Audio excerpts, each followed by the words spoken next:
인생의 등불 채널에 오신 것을 환영합니다. 나태해진 우리에게 활력의 기운을 풀어줄 인생 명언. 함께 이야기를 나누어 보려 합니다. 오늘도 어김없이 하루가 시작되었습니다. 눈을 뜨고 천장을 바라보는 짧은 순간, 마음 한구석에서 작은 목소리가 들려옵니다. 조금만 더 누워 있어도 괜찮다고.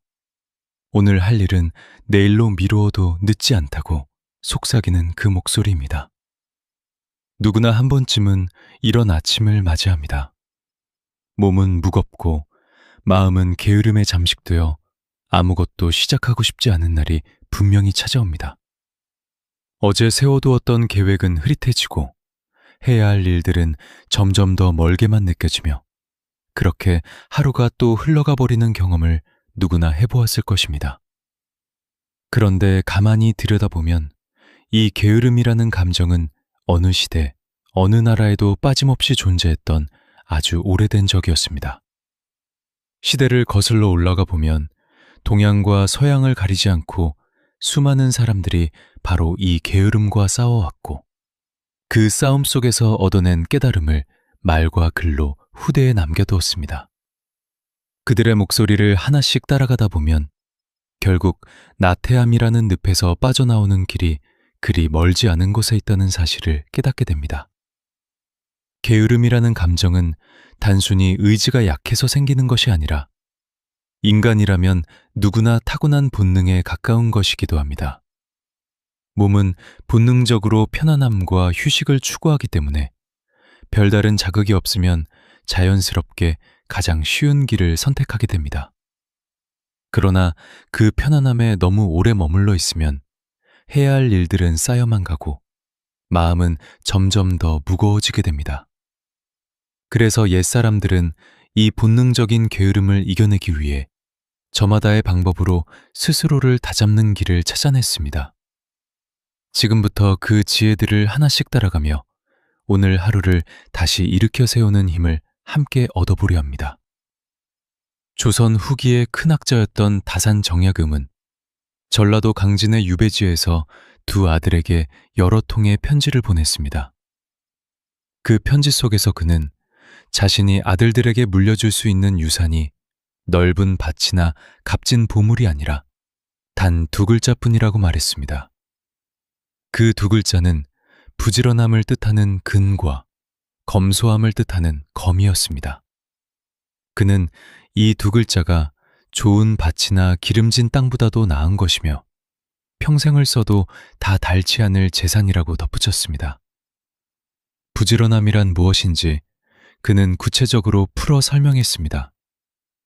오늘 해야 할 일을 내일로 미루지 말고 아침에 해야 할 일을 저녁까지 끌고 가지 말며 맑은 날에 끝내야 할 일을 비 오는 날까지 미루지 말고 비 오는 날에 해야 할 일도 맑은 날까지 끌지 말아야 한다는 것이었습니다. 유배라는 가장 절망적인 처지에 놓여 있으면서도 그는 흐트러지지 않고 매일을 충실하게 살아내려는 태도를 잃지 않았습니다. 모든 것을 빼앗긴 자리에서도 그가 끝까지 붙잡고 있었던 것은 결국 오늘 하루를 허투루 보내지 않겠다는 다짐이었습니다. 그가 남긴 이 두 글자는 단순한 잔소리가 아니라 가장 가난한 처지에서도 스스로를 일으켜 세울 수 있는 가장 단단한 기둥이 되어 주었습니다. 오늘날을 살아가는 우리에게도 이 두 글자는 여전히 유효합니다. 거창한 계획을 세우는 것보다 중요한 것은 오늘 정해둔 작은 일 하나를 미루지 않고 끝내는 것입니다. 책상을 정리하는 일, 한 페이지의 책을 읽는 일, 짧은 산책을 나서는 일처럼 사소해 보이는 행동도 미루지 않고 해내는 습관이 쌓이면 결국 한 사람의 삶 전체를 떠받치는 기둥이 됩니다. 다산이 유배지에서도 흔들리지 않았던 이유는 거대한 목표가 아니라 바로 이런 작은 하루하루의 충실함에 있었습니다. 바다 건너 멀리 떨어진 미국에서도 비슷한 깨달음을 전한 사람이 있었습니다. 인쇄소의 견습공으로 시작해 스스로의 노력만으로 학자이자 정치가이자 발명가로 거듭난 벤자민 프랭클린은 오늘 할 수 있는 일을 내일로 미루지 말라는 말을 남겼습니다. 그의 삶을 들여다보면 이 한마디가 단순한 격언이 아니라 그가 평생 지켜온 실천의 원칙이었다는 것을 알 수 있습니다. 시간은 누구에게나 똑같이 주어지지만 그 시간을 오늘 안에서 채우는 사람과 내일로 흘려보내는 사람의 인생은 전혀 다른 방향으로 흘러가게 됩니다. 정약용과 프랭클린, 동양과 서양, 서로 다른 시대와 문화 속에서 살았던 두 사람이 결국 같은 결론에 도달했다는 사실은 게으름을 이기는 지혜가 특정한 시대나 지역에 갇힌 것이 아니라 인간이라면 누구나 마주해야 하는 본질적인 과제라는 것을 분명하게 보여줍니다. 프랭클린은 하루를 시작하기 전 스스로에게 그날 해야 할 일을 미리 정해두는 습관을 지니고 있었다고 전해집니다. 막연하게 하루를 흘려보내는 것이 아니라 무엇을 할 것인지 분명하게 정해두는 것만으로도 게으름이 끼어들 틈은 훨씬 줄어듭니다. 오늘 하루를 어떻게 보낼지 미리 마음속에 그려보는 것. 그것이 게으름을 막아내는 아주 작지만 확실한 방법이 됩니다. 중국 송나라의 큰 학자였던 주자 또한 후학들을 깨우치기 위해 쓴 권학문에서 오늘 배우지 않으면서 내일이 있다고 말하지 말라고 경계했습니다. 시간은 사람을 기다려주지 않으며 세월은 흐르는 강물처럼 한 번 지나가면 다시는 돌아오지 않는다고 그는 말했습니다. 배움이라는 것은 미루어 두었다가 마음이 내킬 때 시작해도 되는 일이 아니라 지금 이 순간에 붙잡아야만 하는 일이라는 뜻이었습니다. 오늘 읽지 않은 책과 오늘 시작하지 않은 공부는 내일이 된다고 해서 저절로 채워지지 않습니다. 오히려 미루어진 하루만큼 다음 하루에 짊어져야 할 짐이 더 무거워질 뿐입니다. 그는 이 단순한 진리를 잊지 않도록 후학들에게 거듭 당부했습니다. 공부라는 것은 비단 책상 앞에서의 학습만을 의미하지 않습니다. 새로운 일을 익히는 것, 낯선 분야에 도전하는 것, 어제보다 조금 더 나은 사람이 되기 위해 노력하는 모든 순간이 곧 배움입니다. 주자가 경계에 터분 것은 결국 이러한 배움의 기회를 내일이라는 막연한 시간에 떠넘기는 태도였습니다. 오늘 붙잡지 않은 기회는 내일이 되어도 똑같은 모습으로 기다려주지 않습니다. 게으름을 이기는 또 하나의 실마리는 노자의 가르침에서도 찾을 수 있습니다. 도덕경에는 천리길도 한 걸음부터 시작된다는 말이 전해집니다. 사람들이 어떤 일을 시작하기 전에 가장 크게 망설이는 이유는 그 일의 끝이 너무 멀고 거대하게 느껴지기 때문입니다. 천리라는 거리를 한꺼번에 헤아려 보면 누구라도 그 앞에서 주저앉고 싶어집니다. 그러나 노자는 그 거대한 여정도 결국 발밑의 작은 한 걸음에서 시작된다는 단순한 진리를 일러주었습니다. 오늘 해야 할 일이 거대하고 막막하게 느껴질 때마다 이 한마디를 떠올린다면 그 일은 더 이상 산처럼 높은 장벽이 아니라 지금 당장 내디딜 수 있는 작은 걸음으로 바뀌게 됩니다. 결국 모든 변화는 거창한 출발이 아니라 보잘것없어 보이는 작은 시작. 인생에서도 마찬가지입니다. 안전하게 미루어 두고 싶은 마음과 지금 당장 부딪혀야 한다는 마음이 충돌할 때 결국 살아남는 쪽은 미루지 않고 오늘을 정면으로 마주한 사람입니다. 물론 우리의 일상이 전쟁터처럼 생사를 가르는 순간으로 가득한 것은 아닙니다. 그러나 매일 마주하는 작은 선택들 속에서도 미루고 싶은 마음과 지금 부딪혀야 한다는 마음은 끊임없이 충돌합니다. 그 순간마다 이순신 장군의 결연한 자세를 떠올려 본다면 사소한 일조차 미루지 않고 정면으로 마주하는 용기를 얻을 수 있을 것입니다. 부지런함이 가져다주는 결과를 보여준 또 다른 인물은 발명가 토마스 에디슨이었습니다. 그는 천재성이란 1%의 영감과 99%의 노력으로 이루어진다는 말을 남겼습니다. 수천 번의 실패를 거듭하면서도 그는 멈추지 않고 다시 시도하는 것을 선택했습니다. 만약 그가 몇 번의 실패 앞에서 내일로 미루며 손을 놓았다면 지금 우리가 누리고 있는 수많은 발명품들은 세상에 존재하지 않았을 것입니다. 그의 삶은 거창한 영감보다 매일매일 반복되는 꾸준한 노력이 결국 더 크고 단단한 결과를 만들어낸다는 사실을 분명하게 보여줍니다. 영감은 잠깐 스쳐 지나가지만 노력은 매일 쌓여 사라지지 않습니다. 실패를 거듭하면서도 멈추지 않았던 에디슨의 태도는 결과보다 과정에 무게를 두는 자세에서 나온 것이었습니다. 한 번의 실패를 끝이 아니라 다음 시도를 위한 발판으로 여겼기에 그는 계속해서 다시 일어설 수 있었습니다. 우리도 어떤 일을 시작했다가 뜻대로 되지 않았을 때 그것을 실패로 단정짓기보다 다음 걸음을 위한 과정으로 받아들인다면 게으름과 좌절 사이에서 훨씬 더 단단하게 버텨낼 수 있습니다. 오늘날에는 게으름의 모습도 예전과는 사뭇 다르게 나타납니다. 해야 할 일을 미루어 두고 손에 든 휴대전화를 무심코 들여다보며 시간을 흘려보내는 일은 누구에게나 익숙한 풍경이 되었습니다.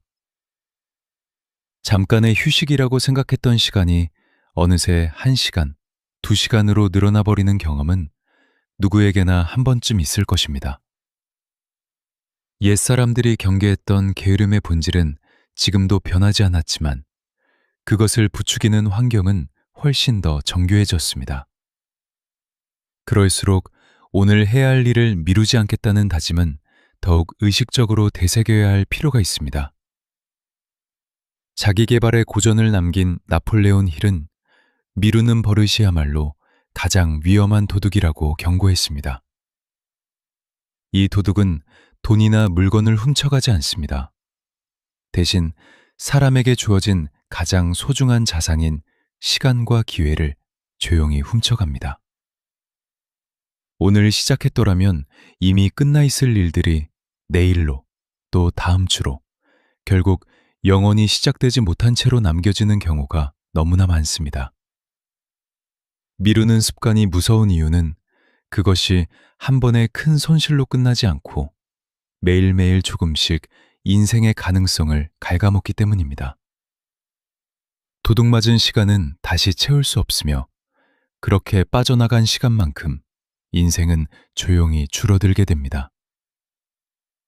이 도둑을 막아내는 방법은 그리 복잡하지 않습니다. 해야 할 일이 떠올랐을 때 그 자리에서 바로 작은 행동 하나라도 시작하는 것입니다. 거대한 계획을 완벽하게 세우려는 마음보다 지금 당장 손에 쥘 수 있는 작은 행동이 미루는 습관을 막아내는 가장 확실한 방어선이 됩니다. 철학자 쇼펜하우어는 현재라는 시간이 2번 다시 오지 않는다는 사실을 깊이 들여다보았습니다. 그는 지금 이 순간이 흘러가면 신성한 과거가 되어 영원히 기억으로 남게 된다고 말했습니다. 우리가 지금 흘려보내고 있는 이 순간도 언젠가는 돌이킬 수 없는 과거가 되어 그리움의 대상이 될 것입니다.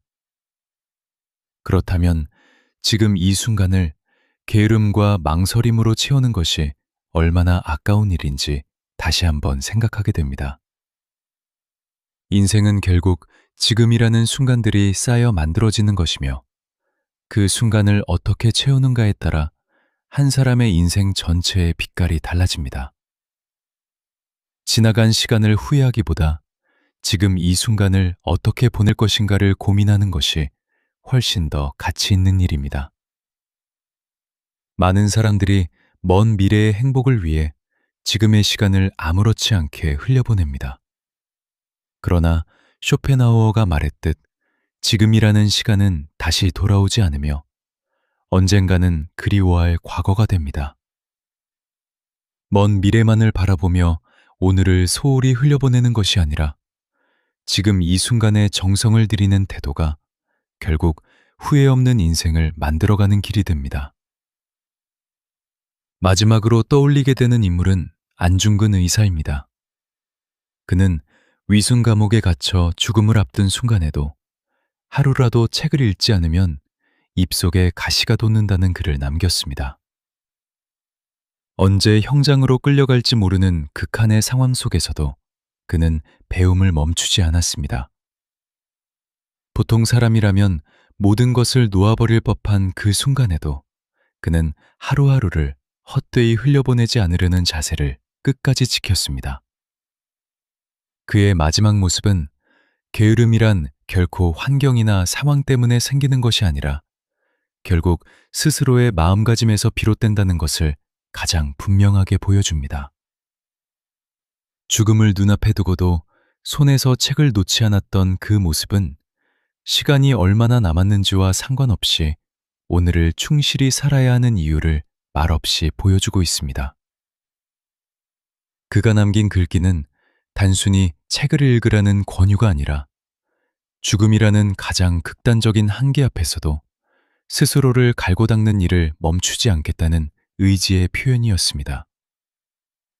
우리가 마주하는 게으름은 그가 마주했던 극한의 상황과는 비교할 수 없을 만큼 가벼운 것입니다. 그럼에도 그 작은 게으름조차 이겨내지 못한다면 그것은 스스로에게 너무 쉽게 지는 것일지도 모릅니다. 이렇게 동서고금의 수많은 사람들이 저마다의 자리에서 같은 진리를 향해 걸어갔습니다. 정약용의 부지런함과 검소함, 프랭클린의 오늘이라는 시간에 대한 믿음, 주자의 배움에 대한 경계, 노자의 한 걸음에 대한 통찰, 율곡이이의 마음과 뜻에 대한 신뢰, 이순신의 절박한 결단, 에디슨의 끝없는 노력, 나폴레온 힐의 시간에 대한 경고, 쇼펜하우어의 현재에 대한 통찰, 안중근의 흔들리지 않는 배움의 자세까지 이 모든 가르침은 결국 하나의 지점으로 모이게 됩니다. 오늘이라는 시간을 미루지 말고 지금 당장 마음을 다잡으라는 것입니다. 이 모든 옛 가르침들은 마치 어두운 밤길을 걷는 사람에게 작은 등불 하나를 건네주는 것과 같습니다. 길이 보이지 않을 때는 누구나 제자리에 멈춰서서 망설이게 되지만 작은 등불 하나만 있어도 다음 한 걸음을 내디딜 수 있는 용기가 생깁니다. 우리의 하루는 거대한 사건들로 채워지기보다 작고 평범한 선택들로 채워집니다. 아침에 몇 분 더 누워있을 것인가? 일어나서 움직일 것인가? 미루어둔 연락을 지금 할 것인가? 다음으로 넘길 것인가? 읽다만 책을 다시 펼칠 것인가? 그대로 덮어둘 것인가? 이러한 작은 선택들이 쌓여 결국 한 사람의 인생 전체의 모양을 만들어갑니다. 옛사람들이 남긴 가르침은 결국 이 작은 선택의 순간마다 게으름이 아니라 부지런함을 선택하라는 다정한 권유였습니다. 거창한 변화를 한 번에 이루어야 한다는 부담을 가질 필요는 없습니다. 오늘 하루 단 하나의 일이라도 미루지 않고 끝내는 것에서부터 시작하면 됩니다. 그 작은 성공의 경험이 다음 날의 작은 성공으로 이어지고 그렇게 쌓인 작은 성공들이 결국 게으름이라는 오래된 습관을 조금씩 밀어내게 됩니다. 지금 이 순간 마음속에서 작은 결심이 자리를 잡았다면 그것으로 충분합니다. 시간이 흘러 오늘을 돌아보았을 때 미루기만 했던 하루였는지 아니면 작게나마 한 걸음을 내디뎠던 하루였는지는 분명한 차이를 남기게 됩니다. 옛사람들이 남긴 말들은 결국 거창한 가르침이 아니라 오늘 하루를 살아가는 가장 평범하고도 단단한 자세였습니다. 그 결심을 따라 오늘 하루를 한 걸음씩 채워나가는 것. 그것이 나태함을 이기고 스스로의 삶을 다시 일으켜 세우는 가장 분명한 시작이 될 것입니다. 오늘 하루도 부지런히 그리고 충실하게 채워나가시기를 바랍니다.